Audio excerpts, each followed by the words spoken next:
huge win tonight here at UFC London. You got that straight armbar, deadly.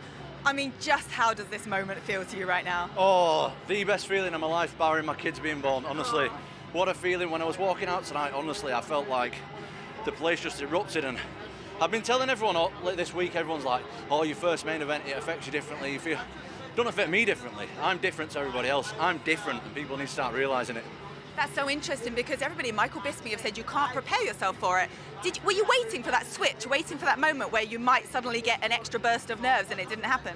I wasn't waiting for it. I know myself, like I know myself so well, and I know how I feel. Like, I see all kinds of comments like, oh yeah, he's fighting a veteran who's been there a million times. Yeah, he's fought other people who've not been there, but they're not me. I'm different. And you said before, there's not enough tape on you. You're getting the job done very quickly. We talked earlier about maybe wanting to get experience of more rounds, but round one, man, I mean, yeah. It didn't go any further than that. Talk us through how the fight played out, because it looked like you went for a Kimura a little bit earlier, and then obviously the armbar. Well, to be honest, I nearly finished him with elbows at the beginning, but we spoke about it in the change rooms, excuse me, and it's 5 rounds. Like, I knew that if I don't get him out of there, my arms are going to get tired, man. So, same with the Kimura, it wasn't quite right, so I didn't want to force it. And I thought, you know, he's such a veteran. I think he's only been finished 3 times in 45 fights. So, I know that he's there to, like, for the long haul. So, I just waited for the right time. And when it's there, that's like, I get that submission all the time. So, I knew it was on.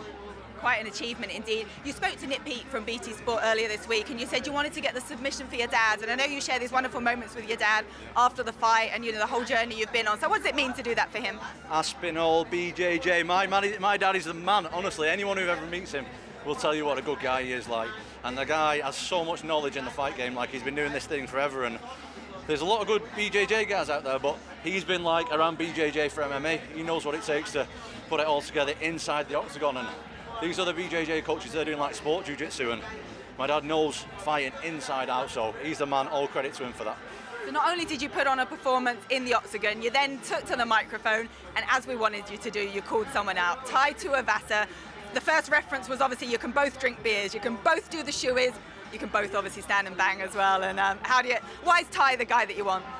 I'm just a big fan of Tai, to be honest. I don't want to call someone out because I'm not that guy like, oh, I'm going to smash his head in. I'm like, that's not me. I'm a big fan of Ty's. We actually have a couple of mutual friends as well, so even though he's on the other side of the world, it's a bit close to home, and I'm just a big fan of Ty's. I think we'll have a great fight, and he brings some buzz to the audience, I bring some buzz to the audience, and next time the UFC is in the UK, I want to do it. You going to wait for the UK, or would you take that fight in Vegas or somewhere else on a big pay-per-view card? I want to wait for the UK. Like, I want to do that again. Like, I want to do that all the time, and I know they're talking about coming again this year, so sign me up. Yeah.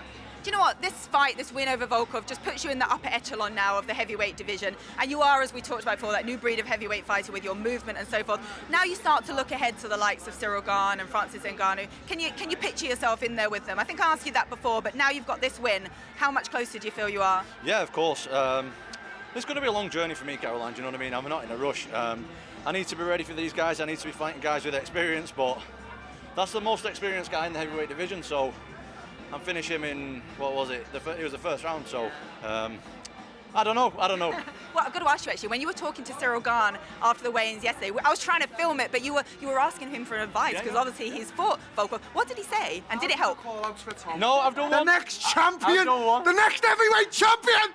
I'll do your call-outs for you, Tom. There you go. You heard it from Darren Till. The hype man, Darren Till.